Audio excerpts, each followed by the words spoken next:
The Lord. Hallelujah. പ്രിയ സഹോദരങ്ങളെ, ശരിക്കും ഇന്നലെ ഓണവും പരിപാടികളൊക്കെ ഭംഗിയായല്ലോ അല്ലേ? ശരിക്കും നമ്മളൊരു കൂട്ടായ്മ.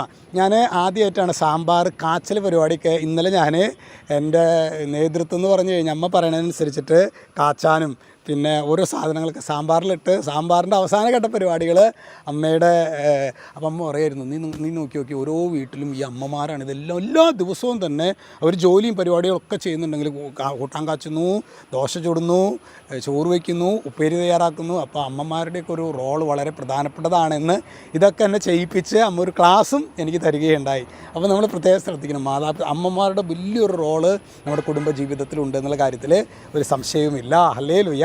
ഇനി നമ്മൾ ധ്യാനിക്കുന്നത് സങ്കീർത്തന പുസ്തകം 34:7 വചനം പറയാണ്.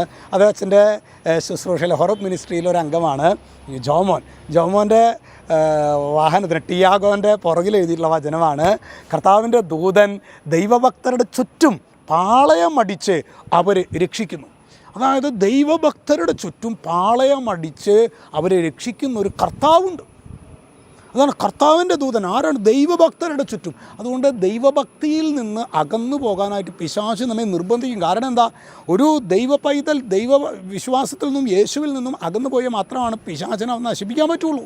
അപ്പോൾ അതുകൊണ്ട് പ്രിയ സഹോദരങ്ങളെ, ഇന്ന് നമുക്ക് ശരിക്കും കുട്ടികളെയൊക്കെ നമ്മൾ ആ രീതിയിൽ ദൈവഭക്തിയിൽ പരിശീലിപ്പിക്കുക. മോനെ, നീ യേശുവിൽ നിന്ന് അകലും തോറും നീ അപകടത്തിലേക്കാണ് പോകുന്നത് എന്നുള്ള തിരിച്ചറിവിലേക്ക് വഴി നടത്തുക. ഒരമ്മ കഴിഞ്ഞ ദിവസം എന്നോട് പറഞ്ഞത് ഞാൻ ഓർക്കുന്നുണ്ട്. അപ്പോൾ അമ്മ പറയുന്നത്, മോനെ വിളിച്ചിട്ട് ഇത് പറയാണ്, എടാ മോനെ, നീ പണ്ടൊരു ധ്യാനമൊക്കെ കൂടി വന്ന് സിഹിയോനിൽ ധ്യാനമൊക്കെ കൂടി വന്നപ്പോൾ നീ പറഞ്ഞില്ലേ അമ്മയെ കുമ്പസാരത്തൊക്കെ കഴിഞ്ഞപ്പോൾ കുർബാനയ്ക്ക് പോയി തുടങ്ങിയപ്പോൾ ഭയങ്കരമായൊരു ആനന്ദം. ധ്യാനമൊക്കെ കഴിഞ്ഞ ഒരു 1-2 ആഴ്ച കഴിഞ്ഞിട്ടാണ്. അപ്പോൾ അമ്മ അവനോട് ചോദിക്കുകയാണ്, നീ ഓർക്കുന്നുണ്ടോ ഇന്ന് ധ്യാനം കഴിഞ്ഞ് 1-2 ആഴ്ചയൊക്കെ നീ കുർബാനയ്ക്ക് പോയി, ജപമാല പ്രാർത്ഥന, വചനവായന, നിനക്ക് ഭയങ്കരമായ ഒരു ആനന്ദത്തിൻ്റെ ജീവിതം എന്നൊക്കെ പറഞ്ഞു ഓർക്കുന്നുണ്ടോ?